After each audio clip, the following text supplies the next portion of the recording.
Beloved friends, money is not a mystery, it is a servant of divine law. It flows not by chance, but by consciousness. We live in a universe of supply, where all that is needed is already prepared for us. But this supply is released only through our understanding. And what must we understand? That prosperity is not created by toil alone, but by thought aligned with faith. When we think lack, we magnetize lack. When we think abundance, we open the invisible gates of provision. Money is simply a symbol, a tool, and it will rush toward the one who knows it is their rightful inheritance under divine law. The one who fears money drives it away. The one who blesses money calls it forth. We must give thanks for the wealth we have and the wealth on its way, for gratitude multiplies all things. Never chase money. Instead, stand in the consciousness of your worth and allow it to come. As the river flows toward the open sea, so does money flow toward the open mind and the expectant heart. Today, release every belief in struggle. Stand in faith, speak your good into existence, and watch money arrive not in drips, but in floods, for the one who understands this. Money is not earned by force, it is attracted by law. Prosperity follows consciousness, not just hard work. Many people believe that the only way to wealth is through relentless effort, endless hours, and constant struggle. They push, they toil, and they sacrifice, yet often find that money still slips through their fingers. This is because prosperity is not simply the product of physical labor. It is born first in the invisible realm of thought and belief. Your consciousness, the inner pattern of ideas you hold about life, money, and your own worth, is the true blueprint of your financial experience. When the mind is filled with fear of loss, anxiety about the future, or a belief that money is scarce, every action taken will be colored by those thoughts. Even great effort cannot overcome a consciousness rooted in lack, for that inner vibration will repel the very good we seek. On the other hand, when you cultivate an inner awareness that abundance is your natural state, your work becomes a channel for that prosperity to flow, and opportunities begin to appear with a certain ease and grace. You no longer strain to make money happen. You allow money to find its way to you. This is not to dismiss the value of work. Work is the visible means by which the invisible substance of abundance takes form. But the quality of that work, its results, its fruitfulness, is determined by the consciousness behind it. Two people may labor side by side, doing the same job for the same hours, yet one attracts promotions, unexpected windfalls, and helpful connections, while the other struggles to make ends meet. The difference is not in the effort, but in the inner expectation. Prosperity consciousness begins with the recognition that the universe is abundant, that supply is limitless, and that you are worthy of receiving. You cannot harvest plenty if you are secretly convinced you deserve only crumbs. Many people unconsciously sabotage their own success because deep down they feel unworthy or guilty about having more than others. These hidden beliefs act like closed doors in the mind, shutting out the flow of wealth. When you change the belief, you open the door. It is essential to replace the old thoughts of limitation with affirmations of plenty.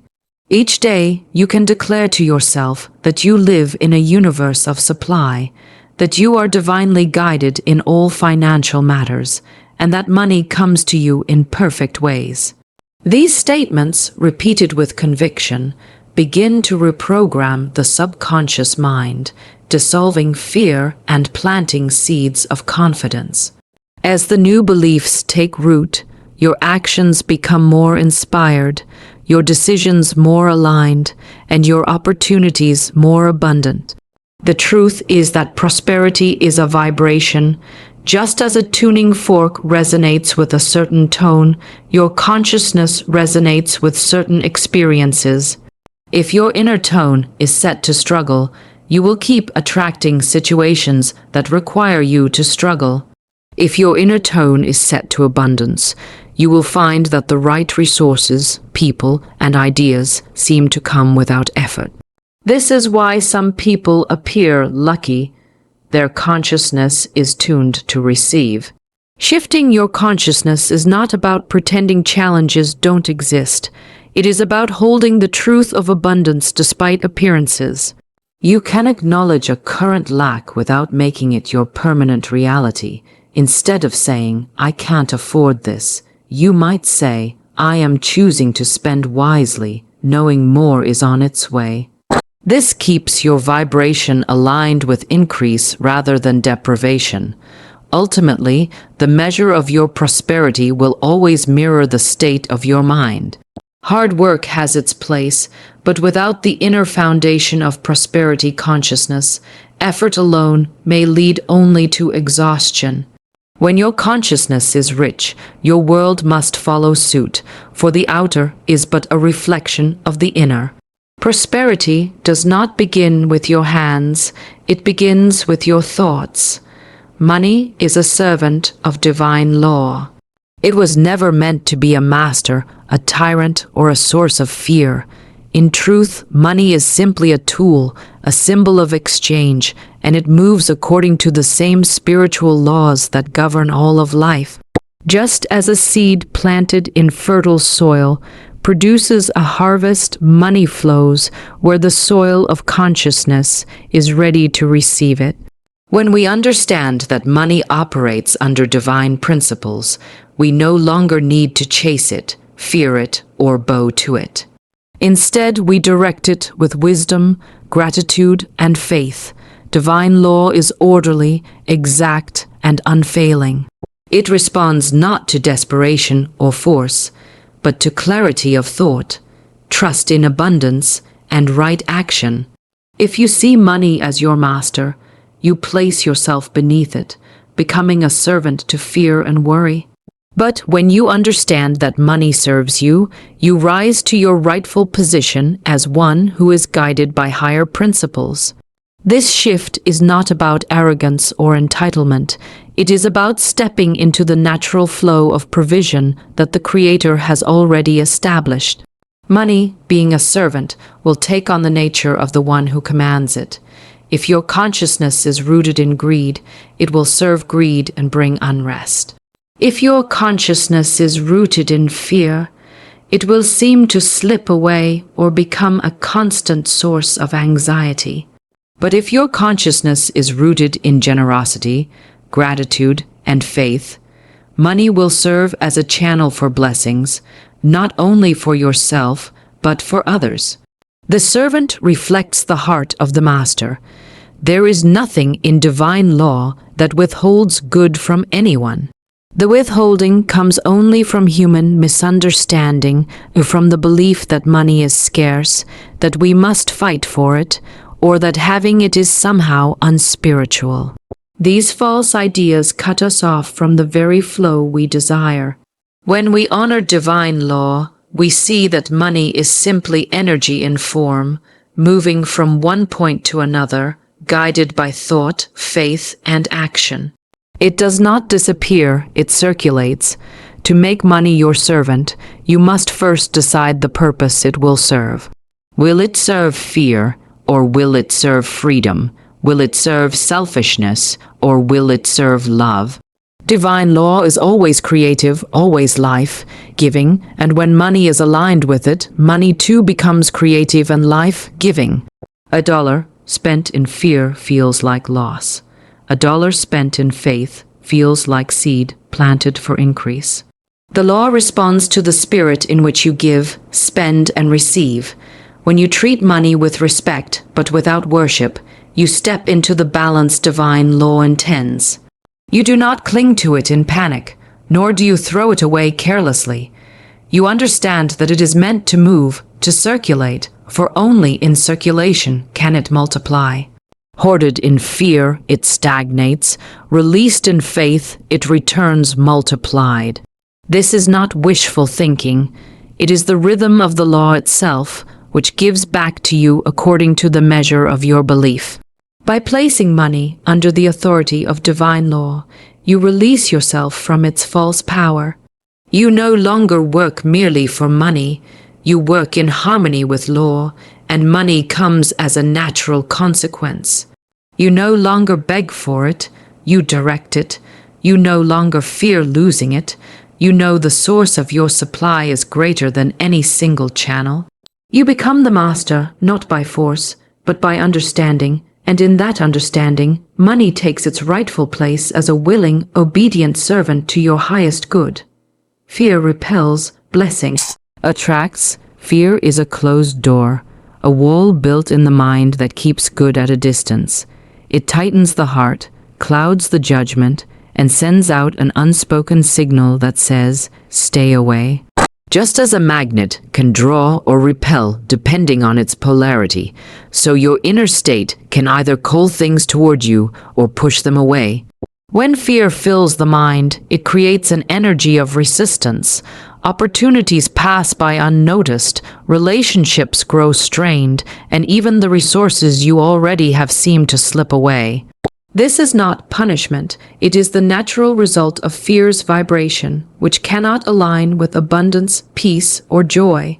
Blessing, on the other hand, is an open door. It is the act of sending forth goodwill, gratitude, and positive expectation into the world. To bless is to speak life over what you have and over what you desire. It is to look at your current circumstances and, instead of criticizing or cursing them, to declare that they are moving toward their highest good.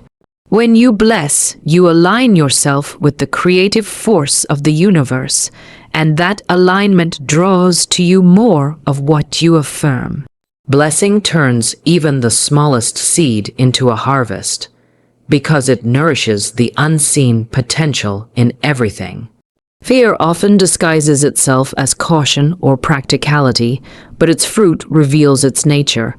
It causes hesitation when you should act, doubt when you should trust, and anxiety when you should rest. It whispers that there is not enough, that you are not ready, that failure is certain. When you obey fear's voice, you close your hands and your heart. You hold on too tightly, unwilling to release, to give, or to take risks. In doing so, you block the natural flow of increase, because nothing can enter hands that refuse to open. Blessing works in the opposite way. It opens the hands, the heart, and the mind. It speaks possibility instead of impossibility. It chooses to see beyond the visible facts to the invisible truth, that there is a divine order working for your good. Blessing is not blind to reality, but it chooses to magnify the potential rather than the problem. When you bless your finances, you acknowledge that your supply has a higher source than your paycheck. When you bless your relationships, you create an atmosphere where love and trust can grow. When you bless your work, you invite inspiration, creativity, and favor to flow into it. Fear contracts, blessing expands. Fear says, I must protect what I have because more may never come. Blessing says, I can release what I have because more is always on the way. Fear is rooted in the belief that the universe is hostile or indifferent. Blessing rests in the knowing that the universe is abundant and supportive. This difference in belief changes everything, because the outer world inevitably reflects the inner one. To live in blessing is to live in faith. It is to choose, moment by moment, to align your words and thoughts with increase rather than decrease. It is to give thanks for what you have, even if it seems small, knowing that gratitude is the seed of multiplication. It is to look at others and wish them well, understanding that in blessing them, you also bless yourself. Just as fear creates distance between you and your good, blessing creates a bridge that draws it near. When you bless, you are not forcing the universe to give you something. You are tuning yourself to the frequency of receiving. You become like fertile soil, ready to receive rain and bear fruit. Fear hardens the soil until even the rain runs off, leaving it dry. But blessing softens the ground, allowing every drop to sink in and nourish the seed. In this way, blessing not only attracts good, but prepares you to hold and enjoy it once it arrives. Gratitude multiplies supply. It is the law of increase in action, the unseen force that transforms what is small into what is abundant. When you give thanks for what you have, no matter how little it may seem, you open the door for more to come. Gratitude shifts your focus from what is missing to what is present, and in doing so, it magnifies the good before your eyes. The act of sincere thanksgiving is not just polite manners. It is a spiritual magnet that draws further blessings into your life. Many people wait to be grateful until they believe they have enough. They think gratitude is the result of abundance, when in truth abundance is the result of gratitude. If you withhold your thanks until you see your desire fulfilled, you block the very channel through which that fulfillment flows. Gratitude must come first, like planting a seed before expecting a harvest. When you appreciate the dollar in your pocket, you signal to the universe that you are ready and worthy to receive 10 more. When you honor the simple meal before you, you align yourself with the law that will bring richer feasts. Gratitude changes the atmosphere of your thoughts. It dissolves complaints, quiets fear, and replaces anxiety with trust. You cannot be truly grateful and truly fearful at the same time. Gratitude looks at the smallest gift and sees it as a token of infinite supply. It says, "This is good, and more is coming." That expectancy is a key to multiplication. The more you give thanks, the more reasons you find to give thanks, for the law responds to your focus. Just as a lens magnifies what it is pointed toward, so the mind magnifies what gratitude sees. The ungrateful heart often dismisses its blessings as too small or too ordinary to matter.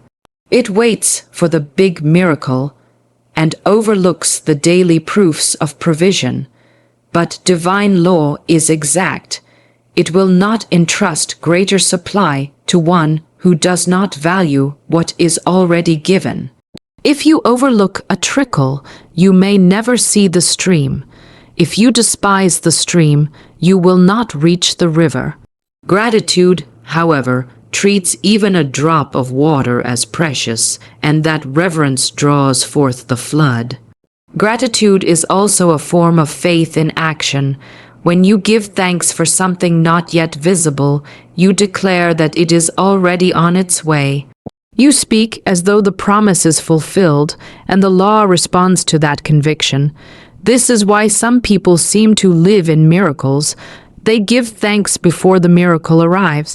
They water the seed with gratitude long before the sprout breaks the soil. They are not surprised when the harvest comes, for they have been blessing it all along. To practice gratitude is to live with an open heart and open hands. It means recognizing that every good thing, great or small, is part of a greater flow. The moment you receive and give thanks, you release a signal into the universe that says, "I am ready for more."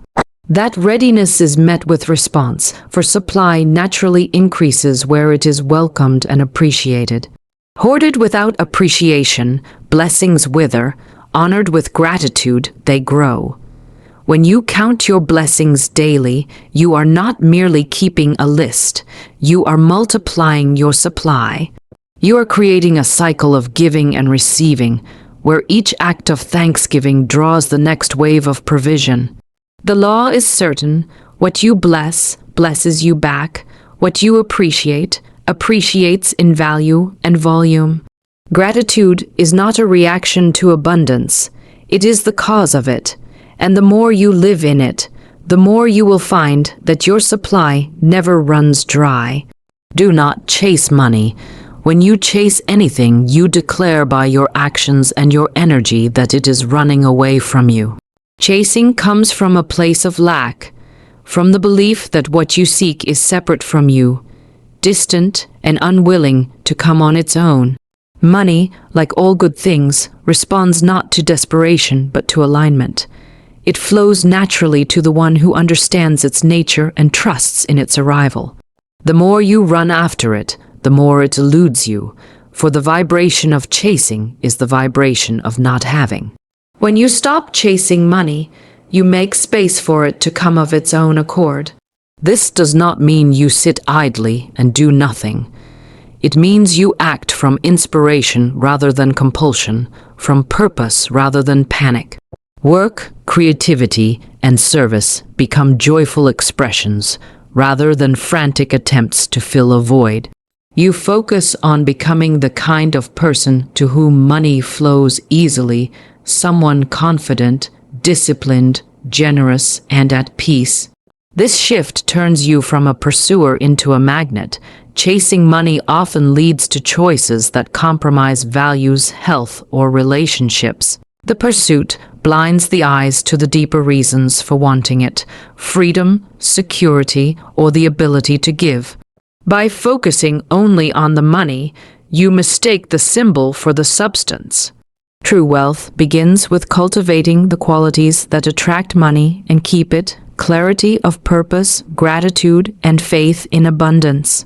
When you embody these, money comes as a natural byproduct.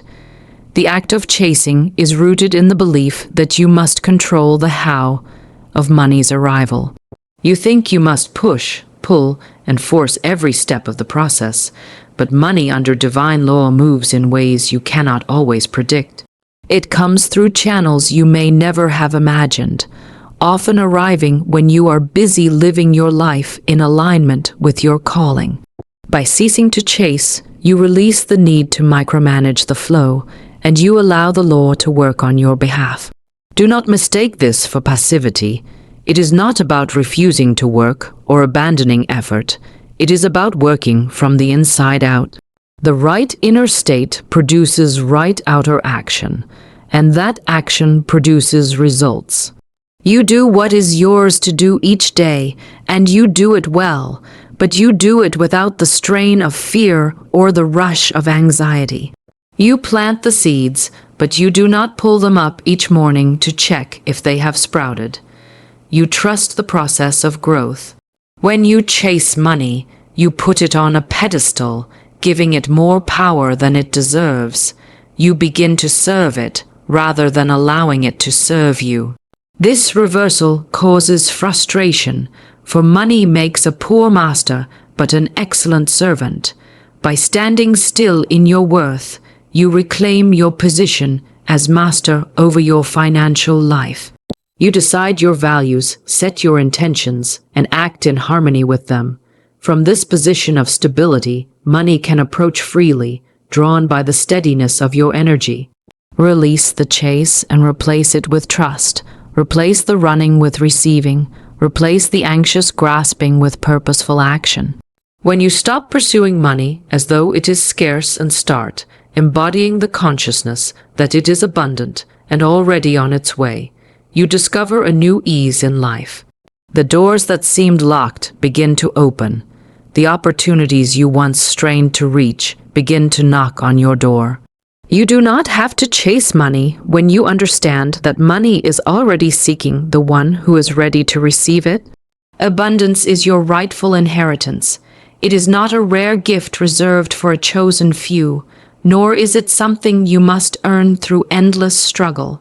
It is the natural state of life itself, the way the Creator designed the universe to function, in overflow, in beauty, in plenty. Just as the sun does not ration its light and the ocean does not measure its waves, the source of all things does not limit the flow of good to you. The idea that you must fight or beg for abundance is a misunderstanding of the divine order. You are already an heir to it by virtue of your existence.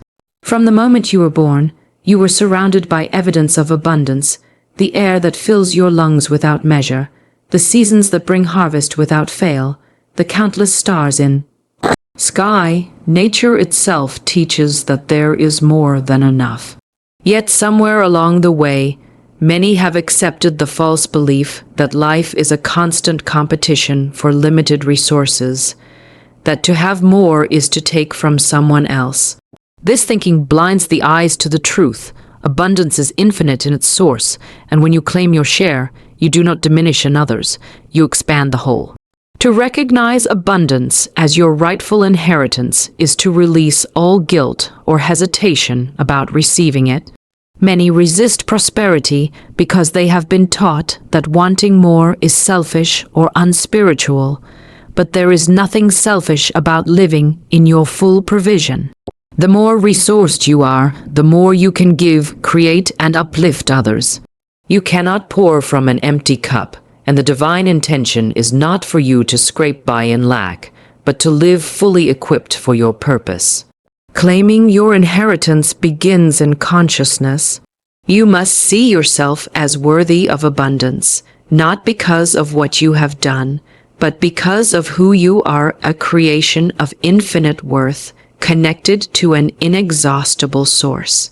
When you stand in this truth, you stop approaching life as a beggar and begin walking through it as a rightful heir.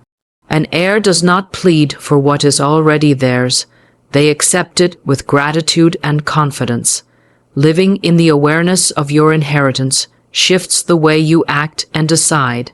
You no longer make choices from desperation or fear of losing what little you have. Instead, you operate from trust that more is always available. This trust opens your mind to creative ideas, draws opportunities into your path, and inspires you to take bold but peaceful action. It is the consciousness of abundance that attracts the experience of abundance. The rightful heir also understands stewardship. To inherit abundance is not to squander it, but to use it in harmony with divine law.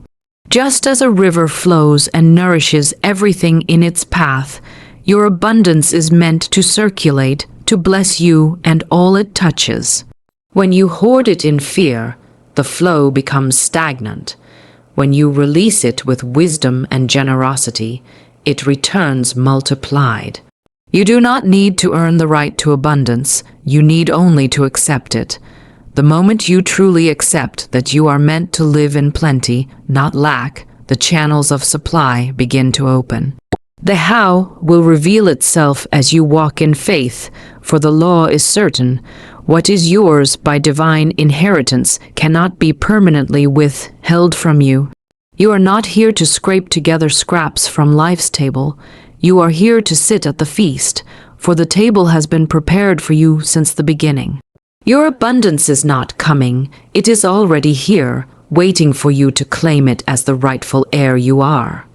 So today, choose to understand the law and live by it. See money not as a master, but as a servant. Release fear, bless what you have, give thanks for what is coming, and stand firm in the knowing that abundance is your rightful inheritance. When you align your thoughts, words, and actions with the truth of plenty, you will not have to chase money. It will come to you as surely as rivers find the sea. Stand in that faith and watch the flow begin.